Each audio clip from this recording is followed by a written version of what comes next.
pour le triomphe du non au référendum du 20 mars prochain.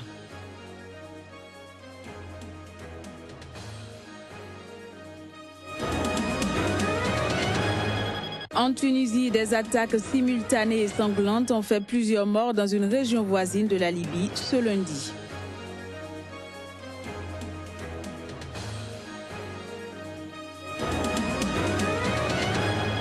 Au Mali, le gouverneur du district de Bamako a effectué une opération de déguerpissement des marchands sur les voies publiques.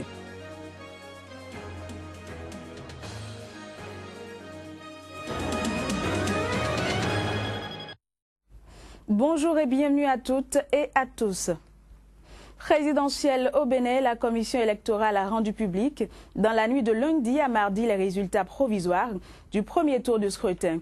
Selon les tendances annoncées, le Premier ministre sortant, Lionel Zinsou, et l'homme d'affaires Patrice Talon arrivent en tête avec respectivement 28,44% et 24,80%. Ils sont suivis de très près par Sébastien Adjavon. Plus de détails à travers ce élément. Ces grandes tendances se présentent comme suit. Nombre d'inscrits, 4 702 168. Suffrages exprimés, 3 10 888, hormis les bulletins nuls. Taux de participation, 64,03%, hormis les bulletins nuls. Lionel A. L. Zinsou Derlin, 856 218 voix, soit 28,44%. Patrice G. Talon, 746 798 voix, soit 24,80%. Sébastien Germain Adjavon, 693 492 voix, soit 23,03%. Abdoulaye Biochane, 264 515 voix, soit 8,79%. Pascal Jean-Irénée Koupaki, 176 286 voix, soit 5,85%. Le premier tour de la présidentielle au Bénin s'est tenu ce dimanche. Avec 136 membres dont 120 observateurs, la mission d'observation électorale de la CEDEAO a couvert ce scrutin. À la faveur d'un point de presse, elle a fait le bilan de ce premier tour. Suivant. L'élection présidentielle du 6 mars constitue une étape importante dans la consolidation des acquis démocratiques au Bénin. Le large consensus entre les acteurs politiques à se rendre aux urnes en dépit de nombreux défis est une preuve de leur engagement et détermination à consolider les acquis démocratiques du pays sous un mandat légal et légitime. En dépit des insuffisances soulignées dans les préparatifs des élections, la mission d'observation estime que, à ce stade, le processus électoral s'est globalement déroulé dans des conditions acceptables de liberté et de transparence. La mission d'observation se félicite des efforts qui ont été fournis par les autorités béninoises, les structures en charge de l'organisation des élections et toutes les parties prenantes pour assurer le bon déroulement du scrutin dans un climat apaisé. En particulier, la mission salue la patience, le civisme dont les électeurs ont fait preuve au cours du scrutin, confirmant ainsi la maturité démocratique qui caractérise depuis longtemps le peuple béninois. La CEDEAO encourage ses électeurs à maintenir leur comportement exemplaire jusqu'à la proclamation définitive des résultats provisoires. Elle les exhorte à garder ce sens élevé de responsabilité et à préserver les valeurs de tolérance et de paix. Par ailleurs, la mission lance un appel aux candidats en liste pour l'élection présidentielle à respecter les résultats issus des urnes et les exhorte à recourir en cas de besoin aux voies légales pour le règlement de tout contentieux électoral. En ce qui concerne les différents manquements qui ont été constatés en vue de la prise de mesures concrètes pour améliorer l'organisation et la planification des futures échéances électorales au Bénin, la mission soumettra aux autorités compétentes des recommandations de la mission d'observation de la CEDEAO par le biais des observateurs à long terme et du bureau de la zone 4 observera les développements post-électoraux jusqu'à la proclamation définitive des résultats. Elle remercie les autorités béninoises compétentes pour les mesures prises en vue de faciliter le déploiement des observateurs pour la tenue du scrutin du 6 mars 2016. L'épidémie de la fièvre à virus Lassa persiste au Bénin. Toutefois, la situation a connu une amélioration comparativement à celle constatée le lundi 29 février. Plus de détails avec le secrétaire général du ministère de la Santé. Au cours de la semaine passée, du 29 février au 6 mars 2016, d'autres résultats de laboratoire ont été obtenus, ce qui a permis la sortie de ces cas testés négatifs par 2 différents laboratoires agréés. Ainsi, à la date du 7 mars 2016, 41 cas, dont 10 confirmés, 13 probables et 18 suspects ont été enregistrés. 20 décès sont enregistrés jusqu'à ce jour. Parmi les 20 décès, nous avons 4 décès parmi les 10 cas confirmés. Donc la létalité est de 40%. Nous avons 13 probables décédés.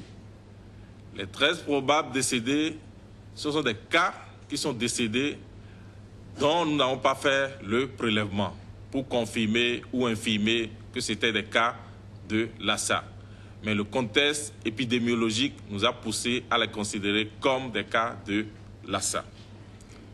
Nous avons 3 décès parmi les suspects. Nous avons un taux de létalité globale de 49%. Le référendum du 20 mars au Sénégal est au centre des débats. Le Front du Non s'élargit avec l'arrivée d'autres formations politiques et associations de la société civile. Tchèque Berthe pour le compte rendu. Pour le triomphe du oui au référendum du 20 mars prochain, le camp du chef de l'État Macky Sall a lancé sa campagne il y a une semaine. En ordre de bataille, les alliés du pouvoir auront pourtant du pain sur la planche. Les courants du non enregistrent de nouveaux alliés. Aujourd'hui, le président Malick Gakou est venu, vous l'avez vu. Madame le ministre Aminata Lô Dieng est là. Aujourd'hui, nous avons également comptabilisé la présence de Khadim Thioune, MPS Fahas, et d'autres associations et mouvements citoyens. Le référendum en vue a donné une véritable force à l'opposition sénégalaise, où chaque formation militait en solitaire. Désormais unis autour de l'union sacrée qui est l'intérêt du Sénégal, ils entendent déployer toutes leurs forces les jours de cette consultation nationale pour sécuriser le vote. Nous allons commettre et mettre en mouvement 130 000 volontaires pour la sécurisation de ce vote du peuple dont nous savons d'ores et déjà qu'il est imparable en termes de rejet. Moins de 2 semaines avant ces référendums, la ferveur électorale gagne tout le Sénégal. Du côté des notabilités du pays, les appels à la préservation des acquis démocratiques ainsi que de l'intérêt national se multiplient. Attaque inédite dans une région de Tunisie voisine de la Libye ce lundi. Bilan, au moins 28 djihadistes, 10 membres des forces de l'ordre et 7 civils tués. Imagissons. Les attaques perpétrées à l'aube visaient une caserne de l'armée, un poste de police et un poste de la garde nationale tunisienne à Ben Guerdane. Une localité située près de la Libye composée de 60 000 habitants. Les autorités tunisiennes envisagent de renforcer les patrouilles terrestres et aériennes le long de la frontière commune avec la Libye où le chaos a permis aux djihadistes du groupe État islamique de prospérer. Le bilan provisoire des affrontements fait état de 28 djihadistes, 6 gendarmes, 2 policiers, un douanier et un soldat tué. On enregistre également au moins 7 civils tués dans des circonstances non encore élucidées. Une attaque sans précédent condamnée par le président tunisien Béji Saïd Essebsi. Il s'agit d'une attaque sans précédent et coordonnée. Elle avait peut-être pour but de contrôler cette région et proclamer une nouvelle province.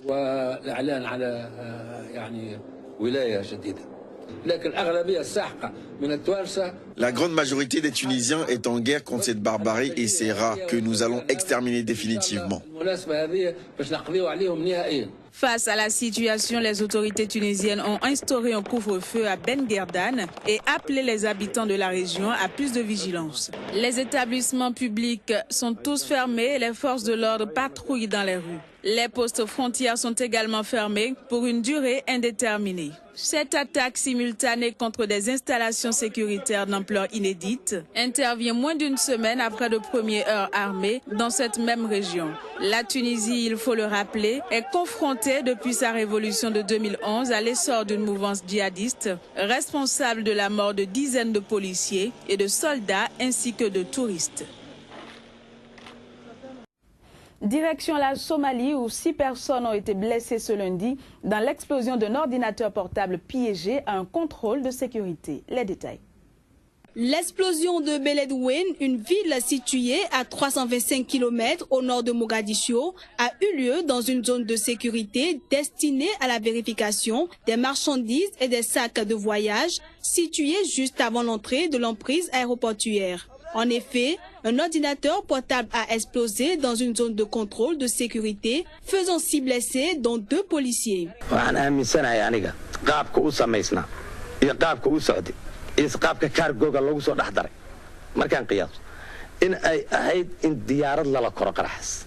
pense que l'objectif principal de la bombe qui était plantée dans l'ordinateur était d'embarquer à bord de l'avion à destination de Mogadiscio. Premièrement, le but était de passer les systèmes de sécurité de l'aéroport. Premier, deuxième et troisième point de contrôle, et enfin d'embarquer à bord de la soute de l'avion bien que notre aéroport ne soit pas bien construit et développé.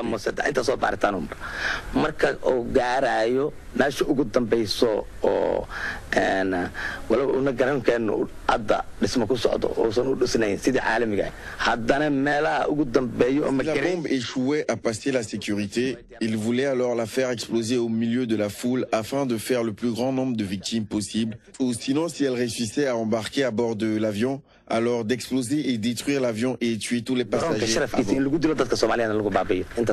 Début février, les militants islamistes radicaux Shebab, affiliés à Al-Qaïda, avaient revendiqué un attentat contre un avion de la compagnie Darlo Airlines. Les enquêteurs soupçonnent fortement l'utilisation d'un ordinateur piégé dans cette attaque. Puis au Mali, le gouverneur du district de Bamako s'est invité sur les voies publiques. À travers cette sortie, il a mené une première opération de déguerpissement des marchands sur les voies publiques. Alima Bentouré pour le constat. Opération d'envergure et de déguerpissement des voies publiques. Le gouverneur du district de Bamako était de la partie ce jeudi. Du boulevard du Peuple, en passant par le Raïda jusqu'à la rue du Commerce, les marchands ont dû plier bagages. Cette sortie intervient en prélude à la grande opération qui se prépare. Il y a toujours l'incivisme un peu persistant de certains. Alors, Inch'Allah, nous allons reprendre la grande opération tant annoncée.